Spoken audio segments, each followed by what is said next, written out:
Hi friends, welcome back to my channel. कैसे हो आप सभी लोग? उम्मीद करते हैं आप लोग बहुत ही बढ़िया होंगे। और आज मैं जिस वीडियो पर रिएक्शन करने वाला हूँ वो वीडियो काफ़ी दिलचस्प होने वाला है।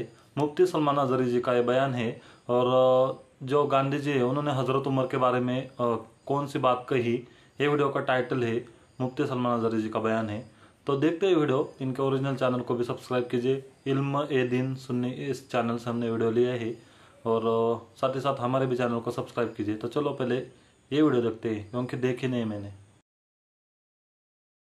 मेरे अजीजों, उस नबी का दौर खत्म नहीं हुआ, उस नबी का दौर अब भी बाकी है, उस नबी का दौर अब भी बाकी है। रसूल करीम सल्लल्लाहु अलैहि वसल्लम के जानिसार सहाबा सिद्दीक़ अकबर अल्लाह तआला अन्हु की वफात के बाद जो सहाबा मौजूद थे उन्होंने मशवरे से, जो 6 सहाबा थे, मशवरे से बिल इत्तेफाक सैयदना उमर इब्न खत्ताब रज़ियल्लाहु तआला अन्हु के हाथ में बैत कर ली। ये जमादिल आखिर का महीना था, 13वीं हिजरी थी। यहाँ से हज़रत उमर फारूक ने निज़ामे खिलाफत को संभाला। आपका दौर इतना सुनहरा है, इतना सुनहरा है। वो उमर जिसके आदाब पे शैदा सकर, इज्जो शान अदालत पे लाखों सलाम। अजीज़ान गिरामी, उस उमर की हम बात करने चले हैं जिसके मुतालिक मेरे नबी ने खुद फरमाया, जिस रास्ते से उमर चलते हैं शैतान उस रास्ते पे नहीं आता है। जहाँ तक उमर की खुशबू जाती है शैतान उससे दूर भागता है। लौकान बादी नबीयन लकान उमर इब्न खत्ताब। हुजूर सल्लल्लाहु अलैहि वसल्लम फरमाते हैं, अगर मेरे बाद कोई नबी हो सकता तो उमर इब्न खत्ताब होते, लेकिन मैं खातमुन नबीयीन हूँ, मेरे बाद कोई नबी नहीं आ सकता। इसलिए कि उमर फारूक रज़ियल्लाहु तआला अन्हु की ज़ुबान पाक ऐसे मशवरे होते थे। कई मर्तबा का मामला ऐसा है, लोग अलग अलग मशवरे देते, हज़रत उमर जो मशवरा देते थे उसी के मुताबिक कुरान की आयत आ जाती थी। अल मुवाफ़िक़ु रअयिही लिल वही वल किताब, आपका लक़ब दिया गया। पर्दे के मामला जो आए औरतों पर, यह हज़रत उमर के मशवरे से आए। अजान देने के जो अल्फाज हैं ये हज़रत उमर के मशवरे से हैं। ये तमाम मामलात में हज़रत उमर ने खुद मशवरा दिया था और अल्लाह ने हुक्म भी वैसे ही नाजिल फरमाया। और हदीस में ये मिलता है कि उमर की जुबान पर अल्लाह के कलमे होते हैं। अल्लाह रब्बुल इज़्ज़त की जो सदाकत है, जो हक़ानियत है, वह हज़रत उमर फारूक की ज़ुबान पर कायम होती। सैयदना उमर फारूक रज़ियल्लाहु तआला अन्हु ने 10 साल खिलाफत के इस निज़ाम को संभाला। कितने? 10 साल। लेकिन आपका निज़ाम ऐसा था, आज पूरी दुनिया में लाखों उमर होंगे, लेकिन सिर्फ अगर आप उमर कहोगे तो जहन पहले उमर इब्न खत्ताब की तरफ जाएगा। लाखों उमर आए गए उसके बाद, लेकिन सिर्फ अगर उमर कहोगे या उमर फारूक कहोगे, किसी का जहन दूसरे उमर की तरफ नहीं जाता, उसी रसूल के उमर की तरफ जाता है। अपने तो अपने, गैरों ने भी मिसाल थी, गैरों ने भी मिसाल थी हिंदुस्तान की। यहाँ पर गांधी जी को आप कौन नहीं जानता? नहीं जानोगे तो विटामिन यम भी नहीं रख सकते। गांधी जी ने खुद अपने तहरीर में लिखा है, मौजूद है ये बात। मोहनदास करमचंद गांधी की बात कर रहा हूं कि मेरे पास हमारे पुराने लोगों की तारीख पेश करने के लिए कोई चीज नहीं है, क्योंकि जिन भगवानों का तज़किरा आज किया जाता है, गांधी जी ने कहा मुझे मालूम नहीं वो हकीकत में थे भी कि नहीं थे। ये मैं दूसरों की बात नहीं कर रहा हूं। इसीलिए तो गांधी जी को आरएसएस वाले नहीं मानते। हाँ, साफ बात मैं बता रहा हूं। उन्होंने लिखा है कि मुझे मालूम नहीं कि हमारे मजहब की जो शख्सियत हैं वो हकीकत में थी भी कि नहीं थी, लेकिन हिंदुस्तान की पार्लियामेंट अब कायम होगी तो जो भी संभालेगा मैं उसको 2 नाम दे सकता हूं कि उनकी तरह संभालो, एक अबू बकर, दूसरे उमर का। कहा कि ये 2 नाम खाली ख्याली नहीं है, फील्ड पर थे और करके दिखाया। गांधी जी पढ़े लिखे आदमी थे और हिस्ट्री के वो शौकीन भी रहे, जिसकी वजह से तारीख में इस तरह की दिलचस्पी थी। इन शख्सियत का हवाला क्यों दिया?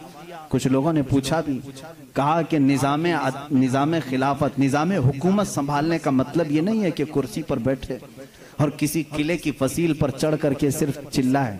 ये निज़ाम हुकूमत संभालने का मतलब नहीं है। निज़ाम हुकूमत संभालना अगर चाहते हो, तुम्हें अगर कुर्सी पर बिठाया गया है तो दूसरी सबसे बड़ी तुम्हारी जिम्मेदारी क्या होती है, वो ये 2 खलीफा की जिंदगी में देखो। हजरत उमर कहते हैं मैं ढूंढ करके गरीबों की मदद करना चाहता था, जो बेकस है, जो मजबूर है। मुझे मदीने में एक बूढ़ी ऐसी मिली जिसका कोई नहीं था, वो गरीब भी थी, लाचार थी। हजरत उमर कहते हैं मैंने सोचा इस बूढ़ी की खिदमत करूंगा इसके घर में जा करके, लेकिन किसी को पता ना चले। हजरत उमर कहते हैं मैं सुबह जब गया उसके घर पर, उसके घर का कचरा पूरा साफ था, बर्तन धोए हुए थे, उसका बिस्तर झाड़ा हुआ, लेकिन वो औरत अपने बिस्तर से उठने के भी काबिल नहीं थी, बूढ़ी औरत थी। हजरत उमर कहते हैं दूसरे दिन मैं गया, फिर साफ सुथरा था, ये बूढ़ी औरत कैसे काम कर जाती है अपने घर के। तीसरे दिन वो कहते हैं मैं फजर की नमाज से पहले छुप कर देखना चाहता था यह औरत अपने हाथों से कैसे घर की सफाई करती, लेकिन वो कहते हैं मैं चौंक गया। दरवाजे पर एक कोई शख्स आया, कंबल ओढ़े हुए, जल्दी जल्दी झाड़ू झाड़ रहा है, बर्तन मांज रहा है, बिस्तर सलीके से लगा रहा है। अजान हुई और फौरन बाहर निकला। हजरत उमर कहते हैं मैं इस पुर असरार खादिम को देखने के लिए आगे बढ़ा, कंबल उठाया तो वो सिद्दीक़ अकबर थे, खलीफतुल मुस्लिमीन, वक्त का खलीफा। इसीलिए तो खैरों ने मुतासिर होकर के कहा दिन में अगर वो निज़ाम खिलाफत संभालते थे तो रात को अपनी रियाया की खबरगिरी भी करते थे, रात को अपनी रियाया की खबरगिरी करते थे। यही हाल सैयदना उमर इब्न खत्ताब का है। हजरत उमर रज़ियल्लाहु ताला अन्हु गश्त करते थे मदीने की गलियों में। एक बार तो ऐसा हुआ कि मुल्के शाम से वापस आ रहे थे, हजरत उमर एक घर के पास रुक गए। उस घर की औरत जानती नहीं थी। हजरत उमर इस तरह से अजनबी लोगों को पूछते भी रहते थे। ये फोटो मीडिया और सोशल मीडिया का दौर भी नहीं था कि हर बादशाह का रोजाना फोटो छपना लाजिम हो, नहीं जानते थे। बहुत सारे लोग चेहरे से भी नहीं वाकिफ होते थे। हजरत उमर वहां रुक गए, उस खातून से पूछा खलीफतुल मुस्लिमीन उमर इब्न खत्ताब के बारे में जानती हो? वो कहती हाँ जानती हूँ, बहुत अच्छा आदमी, लेकिन मेरी उसको खबर नहीं, मेरी उसको खबर नहीं। कहा क्यों? कहा मुझ तक उसका गल्ला पहुंचा नहीं है, मेरे घर में भी फाका है। हजरत उमर ने कहा उमर अमीरुल मोमिनीन वो मदीने में रहता है, तेरे तक खबर कैसे पहुंचेगी? इतनी दूर तू रहती है, मुल्के शाम के रास्ते में। उस बूढ़ी औरत ने कहा अगर उसको यहां तक की खबर नहीं पहुंच सकती तो उसे खलीफा भी नहीं बनना चाहिए। अगर इतने दूर की किसी गरीब की खबर उसको नहीं पहुंचती तो उसे खलीफा भी नहीं होना चाहिए। हजरत उमर उस रात इतना रोए कि उनकी दाढ़ी भीग गई। सच कहा इस खातून ने। गए बाजार से सामान खरीद कर अपने कंधे पर उठा लाए और उस औरत के घर पहुंचाया। एक घर मदीने का ऐसा भी आपने देखा जहां रात को औरत अपने बच्चों को थपक कर सुलाती थी और हांडी में कुछ जल रहा होता था। आग लगी है, हांडी में पकने की आवाज आती। हजरत उमर देख रहे थे, आवाज सुन रहे थे, बच्चों को माँ कह रही सो जाओ सो जाओ, बच्चे कह रहे माँ तो रोजाना यही बोल के सुलाती है, 2 दिन से पक रहा है, कब पकता है, हम रात को भूखे सो जाते। हजरत उमर दस्तक देते हैं, उस घर वाली से पूछते हैं क्या मामला है? कहा घर में कुछ भी नहीं। फिर ये हांडी में क्या है? कहा पानी और पत्थर रखी हूं बच्चों को बहलाने के लिए, कि इसी आस में सो जाएंगे। हजरत उमर रज़ियल्लाहु ताला अन्हु फरमाते हैं मुझे इसकी खबर नहीं हुई।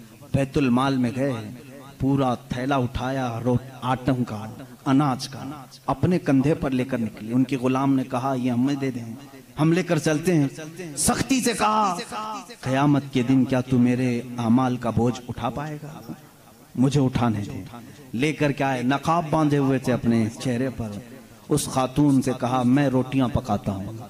घर में दाखिल होकर आटा गूंधा, रोटियां पकाई, बच्चों को जगाया, उनका मुंह धोया, हर रोटियां उन्हें परोसने लगे। वो खातून की आंखों में आंसू आ गए। कहा तुझ जैसा फरिश्ता अल्लाह ने उतारा है, मेरे घर कई दिनों के बाद ग़िज़ा आई है। उस खातून से हजरत उमर ने पूछा उमर के बारे में तुम्हारा क्या ख्याल है? उमर के बारे में तुम्हारा क्या ख्याल है? वो कहती है बहुत नेक है, खलीफा रसूल है, लेकिन क्या करूं, मुझ जैसी गरीब की फरियाद शायद उस तक नहीं पहुंची। अगर मेरे बच्चे भूखे मर गए तो मैं क़यामत के दिन ये शिकायत जरूर करूंगी। हजरत उमर हिचकियां लग गई, जोर से हिचकियां आ गई हजरत उमर को। वो खातून कहने लगी मेरे भाई तुझे क्यों इस बात का खौफ है, तुझे क्यों इस बात का डर है, तू क्यों रो रहा है? हजरत उमर जिनकी आंखें लाल हो चुकी थी, गम की वजह से बदन पे कपकपी थी, नकाब हटाया, उस खातून को कहा उमर इब्ने खत्ताब मैं ही हूं। वो खातून मचल गई और कहा ऐ रब्बे जुल जलाल तू गवाह हो जा, मैं उमर की यहाँ पर भी गवाही देता हूँ और क़यामत के दिन भी गवाही दूंगी कि अगर किसी गरीब की खबरगिरी कोई कर सकता है तो वो उमर इब्ने खत्ताब है। 1 साल पूरे मदीने में कहत आ गया, वो पूरे साल तक हजरत उमर फारूक ने सालन नहीं खाया, सालन नहीं खाया, रोटी को पानी में भिगोते थे खाते थे। लोग कहते थे आप क्यों नहीं खा रहे हैं, आप खलीफा हैं? कहते थे कहत का दौर है, पता नहीं कौन भूखा है और कौन खाया है, मैं उस वक्त तक नरम नहीं खाऊंगा जब तक मेरी पूरी रियाया खुशहाल ना हो जाए। हजरत उमर का ये निजाम था, जिसके बाद हालात ऐसे हो गए, सिर्फ 2.5 साल के बाद, सिर्फ 2.5 साल की खिलाफत के बाद मदीने के हालात ये थे मेरे अजीजों, मदीने वाले अपनी ज़कात लेकर बाहर आते थे, लेने वाला कोई नहीं था, ज़कात लेने वाला कोई नहीं, सब ज़कात देने वाले थे। सिद्दीना उमर इब्ने खत्ताब रज़ियल्लाहु तआला अन्हु ने इतना कैपेबल कर दिया था। हज़रत मुआज़ बिन जबल यमन से वहाँ का माले गनीमत मदीने में भेजते हैं हज़रत उमर के पास कि मदीने के गुरबा और मसाकिन में ये बांट दें। बहुत माल आया था, हज़रत उमर ने वो ज़कात के माल को हज़रत मुआज़ बिन जबल पर ये कह कर के वापस कर दिया, मदीने में अब कोई फ़कीर नहीं रह गया, सब ज़कात निकालते हैं, इसका कोई मुस्तहिक नहीं, यमन में ही बांट दो। हज़रत मुआज़ ने फिर दोबारा भेजा कि यमन में भी कोई फकीर बाकी नहीं है, जो थे उनको बांटने के बाद ये भेजा गया है। हजरत उमर ने वो माल दूर के किसी मुल्क भेजा जहां फुकरा व मसाकीन थे। ये निज़ाम अदल अगर कोई कायम कर सकता है तो वो उमर इब्ने खत्ताब है रज़ियल्लाहु ताला।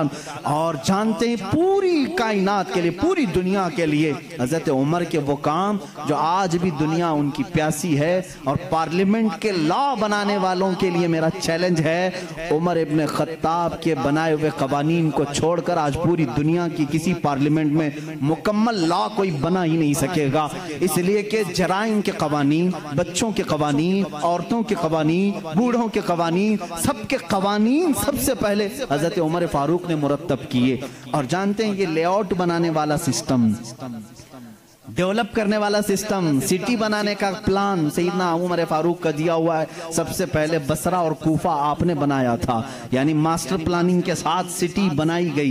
रोड बनाने का सबसे पहला काम हजरत उमर फारूक ने किया है। तारीख सबसे पहले हजरत उमर फारूक ने कायम की। बैतुल माल का निज़ाम सबसे पहले हजरत उमर ने कायम किया है। मस्जिदों के मुअज्जिन और मस्जिदों के इमामों के लिए तनख्वाह का सिस्टम हजरत उमर फारूक ने कायम किया है।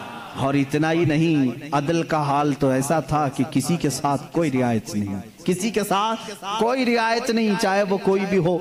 मिस्र के गवर्नर के बारे में लोगों ने सिर्फ इतना कहा कि इनके यहाँ बहुत कीमती घोड़ा है, बहुत पैसों का घोड़ा है और इनका लिबास बहुत महंगा है। ये गवर्नर हैं। हजरत उमर के पास ये शिकायत आई, उनको बुलाया और बुला करके कहा तू रियाया के साथ क्या करने के लिए तुझे भेजा गया? वहाँ के पैसों से तूने कीमती घोड़ा खरीदा, कीमती लिबास पहना। वो उनकी गवर्नरी को माजूल करके 100 बकरियां खरीद करके उनको दिया कि अब जिंदगी भर ये बकरियां तू चराएगा। बकरियां चराने पर गवर्नर को रख दिया। ये उनके मामलात में फिर कोई कुछ नहीं कह सकता था। बड़े बड़े सहाबा, हजरत साद इब्ने अबी वक्कास को माजूल कर दिया था। खालिद बिन वलीद रज़ियल्लाहु ताला अन्हु, जिनको सैफुल्लाह कहा जाता है, जिस जिहाद में भी वो जाते थे फतह होना लाजमी हो जाता था। ये तो सबको मालूम है। हजरत खालिद बिन वलीद अपनी जिंदगी में इतनी जंगें की हैं, कोई जंग में शिकस्त नहीं हुई। उनका ये फख्र था, जब जिहालत में थे ना, इस्लाम नहीं लाए थे, वो जंगे उहद के सिपह सालार बन के आए थे, उसमें भी उनको ही फतह मिली थी। कहते कुफ्र की हालत में भी अल्लाह ने फतह ही दी थी, इस्लाम में आए तब भी अल्लाह ने फतह ही लिखी थी। हजरत खालिद बिन वलीद एक ऐसे जर्नेल का नाम है जिसका नाम कयामत तक कायम रहेगा। लेकिन हजरत उमर फारूक रज़ियल्लाहु ताला अन्हु ने सिपह सालारी से उनको माजूल कर दिया था। सस्पेंड करना मामूली बात नहीं, लेकिन हजरत उमर क्यों करते थे जानते हैं? बाज लोग इसको नुक्ताचीनी करते हैं, हजरत उमर इसको हटाए उसको हटाए। हजरत उमर फारूक रज़ियल्लाहु ताला अन्हु के पास कुछ लोग सिफारिश लेकर के आए, खालिद बिन वलीद के बगैर जिहाद का मैदान कैसे होगा? उनको आपने माजूल किया, काम माजूल किया हूं, लेकिन सिपाही बन करके वो जाएंगे। सिपाही बन करके जाएंगे, सिपाही सालार कोई और होगा। साहबा ने पूछा इस फैसले को लेने में कोई हिकमत है अमीरुल मोमिनीन? अल्लाह अल्लाह, तवक्कुल देखें। अमीरुल मोमिनीन ने कहा हाँ जरूर हिकमत है। मैं मुसलमानों को यह बताना चाहता हूं कि कोई जिहाद, कोई जंग खालिद बिन वलीद की वजह से फतह नहीं होती, अल्लाह की मदद से होती है।